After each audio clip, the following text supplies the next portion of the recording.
धन्ना नाम का भक्त था। उसके घर में गुरुजी आए शालिग्राम जी लेकर।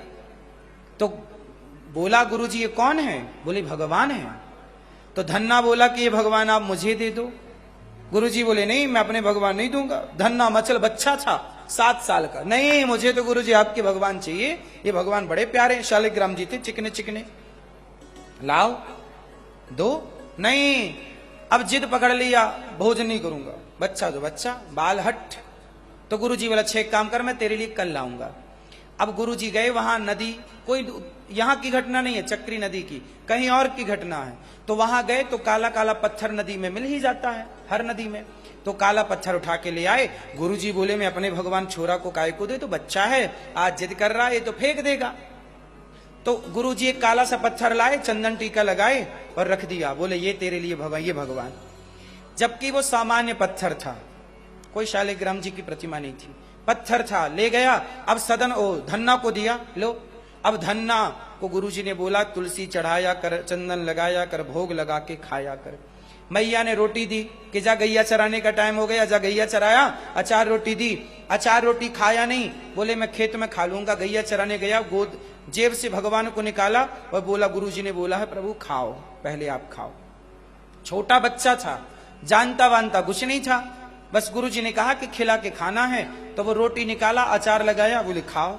अब वो पत्थर, पर वो पत्थर था, पर पत्थर था तो क्या हुआ, पर उस धन्ना की श्रद्धा तो पत्थर नहीं थी, धन्ना की श्रद्धा तो सच्ची थी।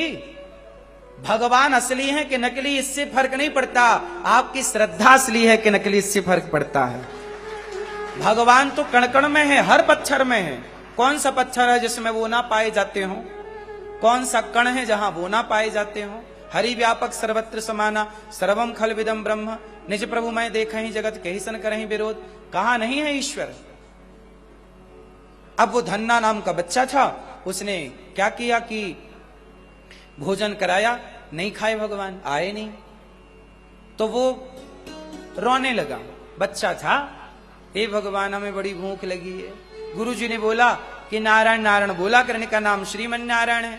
तो नारायण बोलता है श्रीमन नारायण खा लो, पर भूख लगी हमें, पर आप तो खा नहीं रहे, जब आप नहीं खा रहे तो हम कैसे खाएं। अचार रोटी वहीं छोड़ी, भगवान को जेब में रखा, घर आ गया। रात को फिर मैया ने भोजन दिया, उसने फिर भोग लगाया, नहीं खाए। 2 दिन हो गए, 3 दिन हो गए, बच्चा बिल्कुल चले तो गिरने लग गया, भूखा प्यासा बच्चा छोटा सा। 7वें दिन उसकी हालत मरने जैसी होगी। बोले भगवान नहीं खा रहे, मैं कैसे खाऊं? लगता मेरे से कोई गलती हो गई, कोई अपराध हो गया, खा नहीं रहे। 7वें दिन गैया लेके गया और अब तो बिल्कुल मर ही जाएगा, अब नहीं लौटेगा, ऐसी स्थिति हो गई। आज भगवान जी को रखा और बोला हे प्रभु आज मैं मर जाऊंगा, देखो आज क्या गलती हो गई।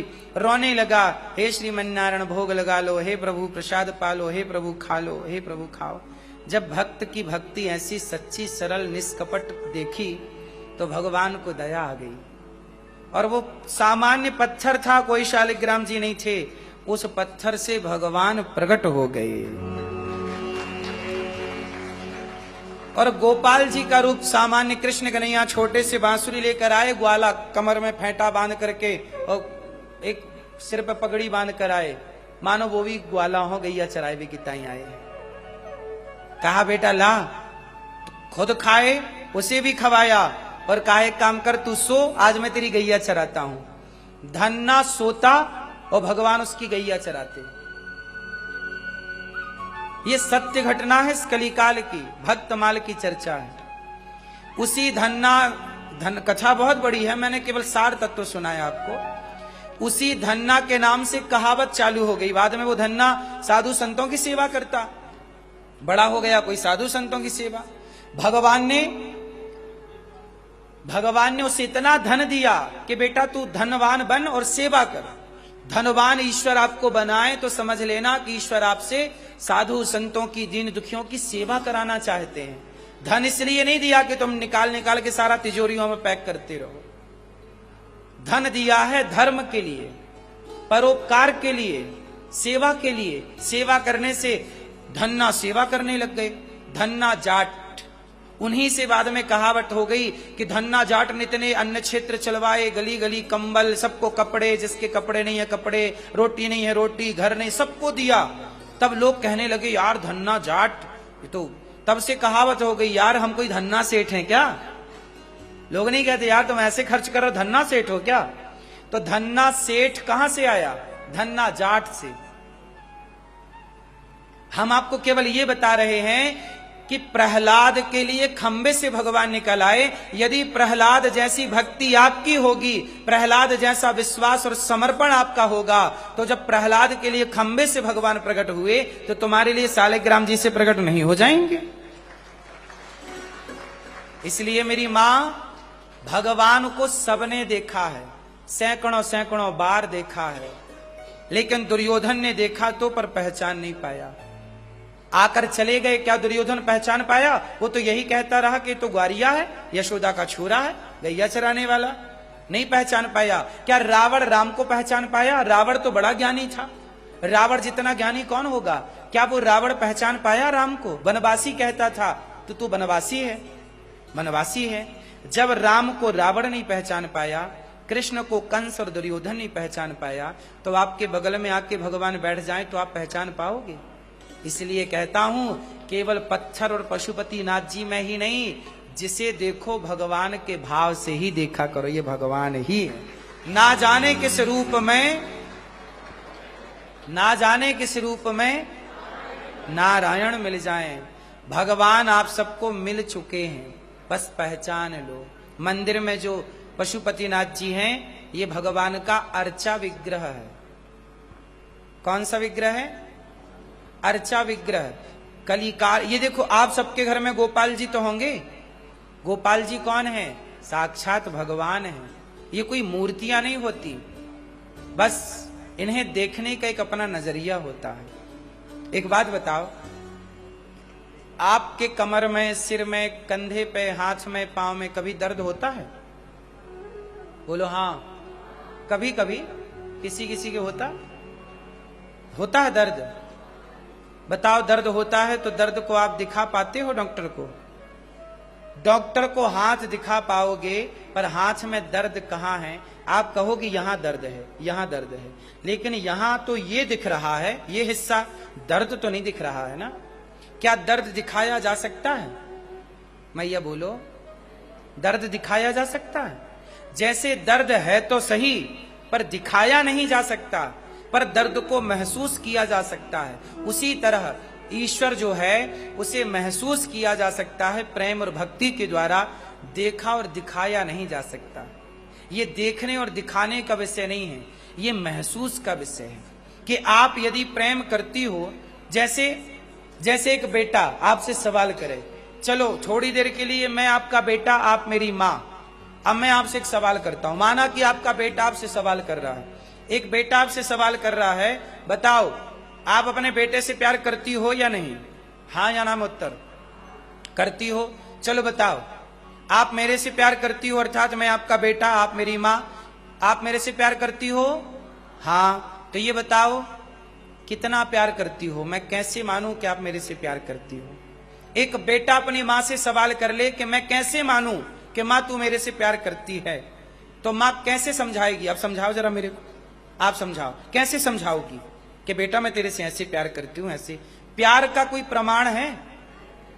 आपका बेटा प्रमाण पत्र मांगे कि मां, ए पिताजी आप मेरे पिता हो, मेरे से प्यार करते हो, चलो बताओ प्रमाण क्या है, क्या आप मेरे से प्यार करते हो? आप प्रमाण कर दे पाओगे?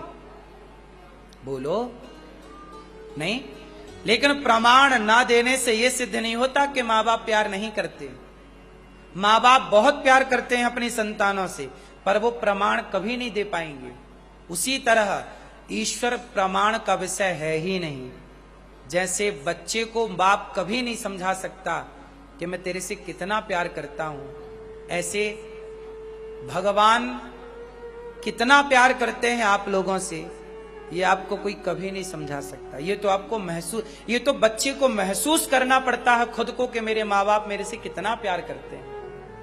जब वो खुद कभी बच्चा बेटा बाप बनेगा और लड़की मां बनेगी, तब शायद वो जान पाए कि माँ बाप की ममता क्या होती है।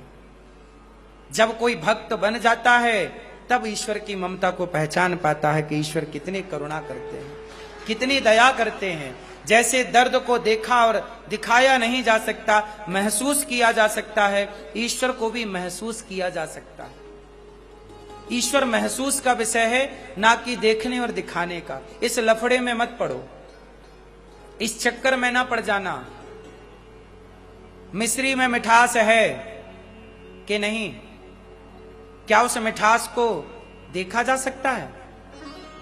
चलो माइक्रोस्कोप से देख लो, क्या मिठास को देखा जा सकता है?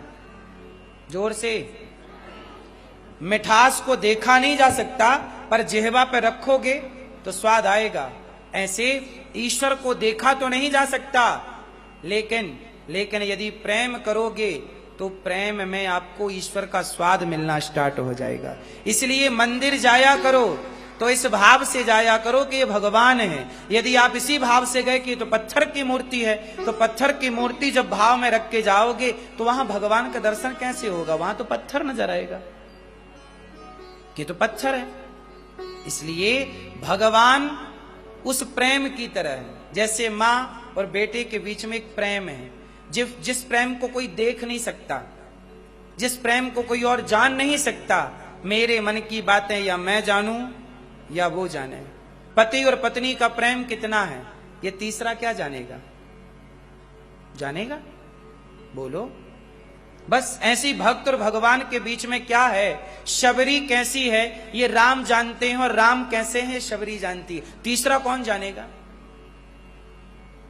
इसलिए तो